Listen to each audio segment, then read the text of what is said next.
दोस्तों प्रणाम। एक बार फिर से कवि संतोष चैनल पर आप सभी देशवासियों का हार्दिक स्वागत बंधु। मेरे हाथों में ये डायरी है और इसमें जितने लोगों ने मुझे कमेंट किया, लगभग मेरे 2 वीडियोस में जो मैंने इंटरव्यू लेकर के डाला था, एक वंदना जी का और एक इंदु प्रजापति जी का, उसमें काफ़ी बहनों ने मेरे साथ जुड़ा है। मेरे यूट्यूब चैनल से काफ़ी लोगों ने मुझे सब्सक्राइब किया है, मैसेज दिया है मुझे। तो लगभग और कुछ मेरे साथ ही जो पहले के मेरे पुराने सब्सक्राइबर हैं, उन लोगों ने मुझे कमेंट करके बहुत वाहवाही करी है, मेरा बहुत उत्साहवर्धन किया है। मैं उन सभी दोस्तों का नाम भी, इसमें कुछ साथियों का नाम मैंने लिखा है, वो लेना चाहूँगा आखिर में। लेकिन आज एक कहानी की शुरुआत हम करते हैं। वो कहानी शुरू होती है उत्तर प्रदेश के बाराबंकी ज़िले से, और बाराबंकी का एक स्थान है खातासरई।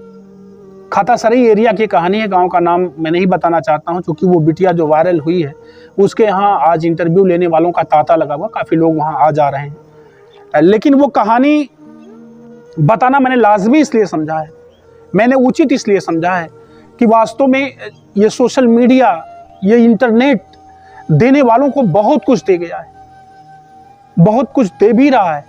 बस तरीका आपका है कि आप कैसे इसका इस्तेमाल करेंगे, आप सोशल मीडिया को कैसे अपनाएंगे, अपने जीवन में कैसे इसको लाएंगे, ये आपकी सोच पर डिपेंडेंट करता है। ये कहानी जो मैं बताने जा रहा हूँ बहुत हृदय विदारक और दारुण कहानी है। बहुत दुख है इसमें, बहुत पीड़ा है। आज देश, भारत देश गरीब मुक्त होने जा रहा है, गरीबी हटी जा रही है। हर घरों में सिलेंडर पहुंचाए जा रहे हैं या पहुंच चुके हैं, हर घर को आवास मिला है। लेकिन आज इंटरनेट पर अगर एक आवाज, एक चेहरा उठ करके वायरल हुआ, तो उस वायरल हो जाने में मात्र एक भूख की तड़प है, रोटी के लाले हैं। मैंने तमाम चैनलों से उस बच्ची के इंटरव्यू को देखने के बाद अपनी आवाज के माध्यम से इस कहानी को आप तक भेज रहा हूं। एक पीड़ा है, एक आह है, सुनिएगा। वो एक कभी जाएंगे आप, इंस्टाग्राम पर जाइए, यूट्यूब पर जाइए, फेसबुक पेज पर जाइए और आप सीधे सीधे एक नाम टाइप करिए, रंजीता कुमारी। रंजीता कुमारी की कोई ना कोई कहानी, कोई ना कोई गीत यूट्यूब पर, सोशल मीडिया पर आपके सामने तुरंत आ जा रहा है। 10 मिलियन, 12 मिलियन, 4 मिलियन, 6 मिलियन उसके हर इंटरव्यू जा रहे हैं। इसकी वजह क्या है? कैसी वो हाईलाइट हुई? जब वो अपने जीवन की गाथा बता रही थी तो आंखों में आंसू आ गए। बस उसी की जीवन गाथा हम बताने जा रहे हैं, जो उस बिटिया ने मेरे एक अजीज मित्र पीजी न्यूज के पत्रकार प्रवीण नाविक को दिया है। उस चैनल से मैंने सुनने के बाद बस उसी न्यूज को मैं आपको बताने जा रहा हूं कि उसकी कहानी क्या है, जो प्रवीण जी वहां से लेकर के आए। मेरी प्रवीण से बात हुई, प्रवीण बतियाते बतियाते उनके आंखों में आंसू आ गए। बोले, संतोष भैया, जमाना कितना एडवांस जा रहा। लेकिन जब मैंने उस परिवार का इंटरव्यू लिया, वो बच्ची जब मेरे से कहने लगे, उसके माता पिता मेरे से कहने लगे, तो मुझे बहुत पीड़ा हुई। आइए कहानी की शुरुआत करते हैं। खातासरई एरिया है। खातासरई एरिया की रहने वाली है वो रंजीता कुमारी। इसके पिताजी का नाम है पारस और माताजी का नाम है ममता देवी। पारस और ममता के पास मतलब मिला करके 8 संतानें हैं। पारस के 8 बच्चे हैं, 2 बेटा, 6 बिटिया। बड़ी बिटिया की शादी पारस ने कर दी है। ये दूसरे नंबर की है रंजीता कुमारी, और सारे लोग इससे छोटे हैं। अब ये क्रम आप समझ सकते हैं कि जब बड़ी बेटी घर से शादी ब्याह होकर के निकल जाए और दूसरे नंबर की बड़ी बिटिया हो, तो निश्चित तौर पर परिवार के और बचे 7 भाई बहनों, 6 भाई बहनों की माता पिता की जिम्मेदारी का बोझ उसे दिखाई पड़ता है। रंजीता परिवार का ये बोझ देखती है। पापा लकड़ी काटते हैं, बेचते हैं और इसी से परिवार चलता है। लेकिन आज के 1 साल पहले पिताजी लकड़ी लेने के लिए गए थे, लकड़ी शरीर पर गिरी और चोट आई, कमर टूट गई, हाथ टूट गया। महीनों पैसे के अभाव में 1 महीने तक इलाज नहीं हुआ। जब मरणासन हो गए तो माताजी ने, इसकी रंजीता की माताजी ने क्या किया, पिताजी के समझौते से पूरा गहना बेच दिया, खेतें बेच दी, खेत गिरवी रख दिया, गहना बेच दिया और पिताजी के इलाज शुरू किया, यानी पारस का इलाज शुरू हुआ। पारस ठीक है, अभी काम नहीं कर पाते, लेकिन वो 1 साल जब पारस ऑन बेड हुए तब से लेकर के और अब तक रंजीता ने अपनी मोबाइल से बस इंस्टाग्राम पर कुछ गा करके, कुछ बजा करके डालती थी। जो रंजीता ने बताया, जो रंजीता की मां ने बताया, उसमें कितना दुख है कि पड़ोसी बासी बचे खाने मेरे घर दे जाते हैं, तब मेरे बच्चे उसे खा लेते हैं। ये उसकी मां के बयान है। रंजिता ने बताया कि लोग मुझे कपड़े देते हैं, मेरे मोहल्ले के लोग मुझे कपड़ा देते हैं पहनने के लिए और उसी से मेरा चलता है। कितना दुख हो रहा है।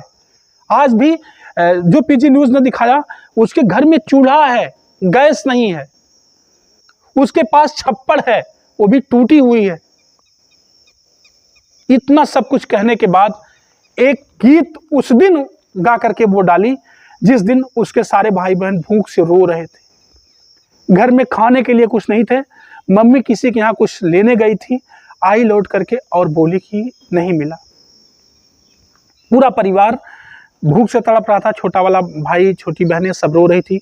रंजिता के पास ही सारे लोग थे और रंजिता ने एक छोटा सा वीडियो बनाया, वो भी रो रही थी। सब भूख से रो रहे थे, पूरा परिवार।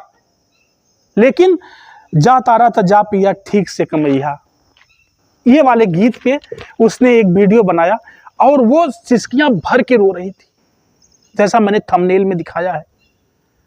सिसकियां भर भर के रो रही थी और यही कह करके उसका एक्शन बड़ा अच्छा लगा, उसने जो बनाया बहुत अच्छा लगा। और ये वीडियो इसका वायरल होता है, लगभग 15 मिलियन के बाद तक पहुंचता है और लगभग सारे पत्रकार साथी उसके यहाँ पहुंचने लगते हैं। पत्रकारों को तो बस यही चाहिए कि कोई बढ़िया सा मटेरियल मिल जाए, उनको भी अपने चैनल पर व्यूज चाहिए, उससे कुछ अर्न हो जाती है। लोग भाग भाग के जाने लगे, उसका इस्तेमाल कर रहे हैं इस समय रंजिता का। लेकिन रंजिता की उस गरीबी का, उस निर्वस्त्रपन का जो इस समय परेशानी है, जो समस्या है, इसका किसी ने ख्याल नहीं किया है। लेकिन कुछ भाइयों ने उसकी मदद करी, जिसका गाना वायरल हुआ है।